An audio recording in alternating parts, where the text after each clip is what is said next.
इस मंच पर विराजमान आदरणीय रमेश पतंगे जी, आदरणीय कुमार प्रशांत जी, आदरणीय विधायक श्री गोपाल शेट्टी जी, हमारे दूसरे सहकारी विधायक योगेश सागर जी, श्री अमोल पेडनेकर जी, हेमेंद्र मेहता जी, श्री दिलीप करम्बकर जी, गंगाधर राव जी, शैलजा बहन, जगदीश पटेल जी, अतुल भातखलकर जी और यहाँ पर उपस्थित मेरे सभी प्यारे राष्ट्रभक्त भाइयों और मां बहनों,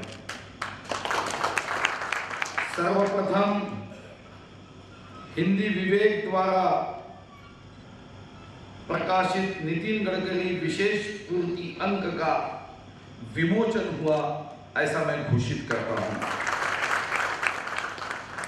साप्ताहिक विवेक के सभी पदाधिकारियों को धन्यवाद देता हूं।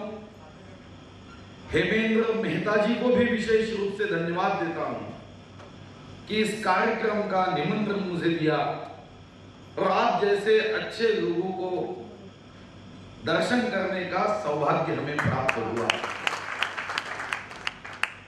सही तो अच्छे विचारों के लिए एकत्रित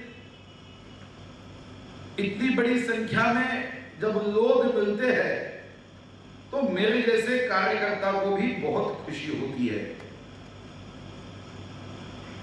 कोई मनोरंजन के कार्यक्रम में भीड़ एकत्रित करना आसान होता है, मगर राष्ट्रवाद की, राष्ट्रभक्ति की, देश की चिंता करने वाले कार्यक्रमों में लोगों को एकत्रित करना ये महाकठिन होता है। मगर साप्ताहिक विवेक निरंतर ये काम करते आया है। एक राष्ट्रवादी विचारों को लोगों तक पहुंचाने का माध्यम साप्ताहिक विवेक बना। और सिर्फ इतना ही नहीं है, जिस नजरियों से राजनीति को देखा जाता है उस नजरियों को बदलने के लिए अच्छे लोगों के नाम से उनके काम का विशेषांक भी विवेक ने निकाला। और राष्ट्रीय अध्यक्ष नितिन गडकरी जी, जिनको विकास पुरुष के नाम से जाना जाता है, जिनके हर शब्द में, कार्यकर्ता में नई चेतना निर्माण करने की शक्ति होती है, उनके नाम से ऐसे प्रेरणादायी व्यक्तिमत्व को समाज के सामने लाने का काम इस अंक के माध्यम से साप्ताहिक विवेक ने किया। इसलिए उनको भी तहे दिल से धन्यवाद देता हूं। सही तो हेमेंद्र जी, मैं ट्रैफिक में अटक गया था और मैंने आपसे रिक्वेस्ट भी की, मुझे रात को जलगांव जाना है, मुझे छुट्टी दीजिए। मगर हेमेंद्र जी ने कहा कि नहीं, आपको आना ही होगा, जलगांव जाना अगर कैंसिल करना पड़े तो कैंसिल करिए। मैं दुख के साथ यहां आया, मगर जब मैं एक अच्छे विषय पे भाई रमेश पतंगे जी का और कुमार प्रशांत जी का एक अच्छे विषय पे चर्चा मैंने सुनी तो मुझे लगा हेमेंद्र जी कि मैं आपको धन्यवाद दूं कि आपने मुझे यहां पे आग्रह से निमंत्रण दिया। इस कड़ी में मैं भी आगे बढ़ना चाहता हूं। साप्ताहिक विवेक संघ के विचारधारा को लेकर काम करते हैं। अब कोई पूछेगा, शायद कोई फिल्म के बारे में लिखने वाले मैगजीन का सर्कुलेशन शायद विवेक से ज्यादा हो सकता है। मगर एक बात सही है कि सच परेशान हो सकता है मगर पराजित नहीं हो सकता। मैंने कभी 1980 में हमारे शिक्षक ने कहते हुए एक बार कह दिया कि देखो, आने वाली जो 21वीं सदी होगी वो बड़ी अलग होगी। 80 में बताया, 30 साल पहले। अब उन्होंने साथ में यह भी कहा कि 21वीं सदी में दो ही चीजों के भाव बढ़ेंगे, एक जमीनों के और दूसरे कमीनों के। मैं जो आज देश का वातावरण जो हमारे भाई साहब कह रहे थे, तो ये बात सही है कि आज हम और दोनों चीजों के भाव बढ़ गए। अब इसमें कोई उपाय है या नहीं? अब इस पे उपाय तो है, प्रश्न होगा तो उसका जवाब भी होगा, अगर सवाल होगा तो उसका उत्तर भी होगा। अब ये बात तो मानने में तुमको भी मुझे अभिमान की लगती है, मुझे भी अभिमान की लगती है कि हम भारत के नागरिक हैं, हम हिंदुस्तान के रहने वाले हैं। मुझे याद है कि 1999 में जिसका जिक्र हमारे भाई साहब मेरे परिचय में कर रहे थे कि मैं मंत्री था, मैं मंत्री बहुत 182 दिन के लिए बना था, गलती से बनाया गया था। फर्स्ट टर्म वाले को बनाने का तो पार्टी ने निर्णय किया था, मगर पार्टी को कौन सा क्षण आया पता नहीं, मैं मंत्री बन गया, बहुत आखिरी में बन गया। अब जब मैं एक बार मुंबई से दिल्ली राजधानी एक्सप्रेस से निकला तो मेरे सामने एक उद्योगपति बैठे थे, परिचय हुआ। मैंने परिचय होने के बाद पूछा आप क्या करते हो? उन्होंने कहा कि मैं Kanpur paper and pulp mill का मालिक हूं, 125 देशों में मैं कागज एक्सपोर्ट करता हूं। मैंने सहजता से पूछा कि आप 125 देशों में कागज एक्सपोर्ट करते हो तो आपने बहुत देश देखे होंगे? उन्होंने कहा हाँ, मैंने 124 देश देखे। अब तब तक तो मैंने भारत से बाहर का कोई देश नहीं देखा था।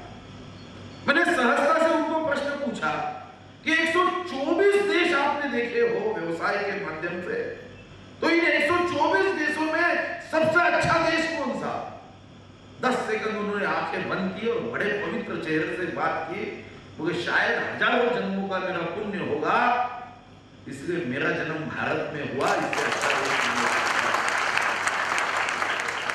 अब ये अच्छा देश तो है जिसको हम नवरत्नों की खान कहते हैं, मगर इसमें थोड़ी अड़चन है। ये देश में लोग महात्मा गांधी को मानते हैं, मगर महात्मा गांधी की नहीं मानते। इस देश में सुभाष चंद्र बोस को मानते हैं, मगर उनकी नहीं मानते। हम वंदे मातरम कहते हुए चेहरे पे एक अलग भाव लाते हैं, मगर जब वंदे मातरम को विरोध होता है तब कितने लोग रास्ते पे आते हैं। लोग कभी ये पूछते हैं कि वंदे मातरम ये शब्दों का समुच्चय नहीं है, ये कोई चित्रपट का गीत नहीं है। किसी मराठी कवि ने लिखा कि वेद मंत्रा हुना हुमा वंदे वंदे मातरम। अरे ब्रह्मदेव के मुंह से निकले हुए वेद वाक्यों से ये वंदे मातरम जो शहीदों के ओठों से निकला है, यह हमें पवित्र है, मगर इसका अपमान होता है तब हम कहां जाते हैं? जब तिरंगा ध्वज जलाया जाता है, ये कोई कापड़ का चौकोर टुकड़ा नहीं है कि 20 बाय 20 सेंटीमीटर का एक झंडा बन गया।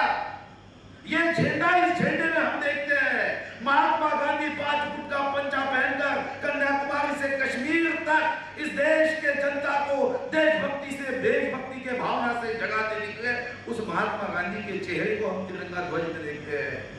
हम देखते हैं नेताजी सुभाष चंद्र बोस आईसीएस पढ़ाई करने वाला तरुण अगर सोचता था तो मुकेश अंबानी से ज्यादा पैसे कमा सकता था, और शायद इतने पढ़े लिखे थे कि ऐश्वर्या राय से, सुंदर स्त्री से अपना परिवार बसा सकते थे।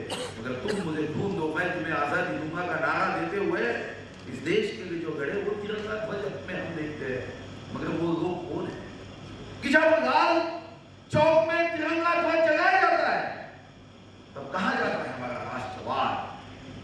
और इसीलिए साप्ताहिक विवेक इसी कड़ी को लेकर इस देश के लोगों तक पहुंचना चाहता है कि राष्ट्रवाद की भावना, जैसा कि अभी हमारे पूर्व वक्ताओं ने कहा कि यह जड़ लोकपाल की जाना चाहिए, माना तो चाहिए, मगर मेरे जैसा कार्यकर्ता उसके पहले यह सोचता कि 1925 में डॉक्टर हेडगेवार जी ने जो संघ की स्थापना की उसका क्या कारण था? उसका एकमात्र कारण था कि बीमारी आने के बाद दवाई देना ये तो प्रकृति है, कि बीमारी आई है उसको दवाई देना है, ये प्रकृति है। मगर बीमारी नहीं आना चाहिए इसलिए कोशिश करना, यही तो भारत की संस्कृति है कि भ्रष्टाचार करने के बाद होंगे, ये तो ठीक बात है, मगर भ्रष्टाचार की भावना निर्माण ही नहीं होनी चाहिए, ऐसा समाज क्या हम बना सकेंगे?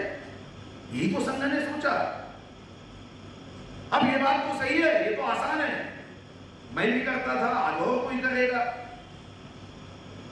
कभी मैंने भी किताब में एक बात पढ़ी थी कि इस देश में 80% लोग इसलिए प्रामाणिक और चरित्रवान है कि ये देश नवरत्नों की खान है, ये भूमि त्याग और सेवा की है।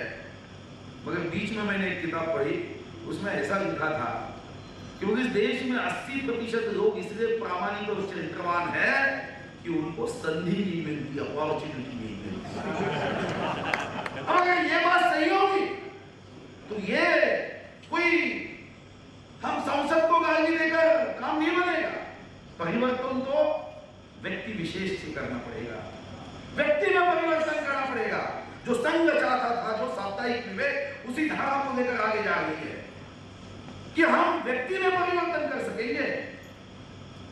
अगर हम व्यक्ति में परिवर्तन कर सकेंगे तो फिर कभी लोकपाल, फिर जनलोकपाल, फिर महाजनलोकपाल, फिर महाजनलोकपाल बिल लाने की शायद उतनी आवश्यकता महसूस नहीं। अब ये भ्रष्टाचार की जो बात है, मैंने बीच में विधानसभा में इसको लेकर बिल लाया, 2 बार बिल लाया, IAS IPS अधिकारियों का, प्रशासन 2 बार बिल लाया। अब उसके लिए जब मैं कुछ इंफॉर्मेशन एकत्रित कर रहा था तो मुझे भी आश्चर्य हुआ। एक जिले में भ्रष्टाचार निर्मूलन सप्ताह